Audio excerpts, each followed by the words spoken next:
আসসালামু আলাইকুম রহমতুল্লাহি ওয়া বারাকাতুহু। আমরা এতদিন গরমের মধ্যে ছিলাম। আমরা বাংলাদেশের মানুষ 39, 40, 41, 42, 43 ডিগ্রি পর্যন্ত গরমে আমরা বসবাস করেছিলাম। এরকম গরম আর কোনো সময় ঘরে নাই। আজকে থেকে আল্লাহ রাব্বুল আলামিন আমাদেরকে বৃষ্টি দিয়েছেন, বিদায় আমরা ইনশাআল্লাহ ভালো থাকতে পারবো। এই বৃষ্টির কারণে আল্লাহ রাব্বুল আলামিনের অশেষ মেহেরবান।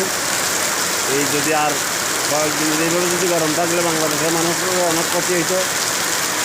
এই ওর থেকে আমরা আজকে থেকে ইনশাআল্লাহ মুক্তি পেয়েছি। দেখেন আপনারা কত সুন্দর বৃষ্টি হইতেছে আজকে। এই গাছ গাছালি সম্পূর্ণ মানে মরার অবস্থা ছিল। আজকে থেকে আমরা আবার নতুন করে এই গাছ গাছালির জীবন ফিরে পেয়েছি। আল্লাহ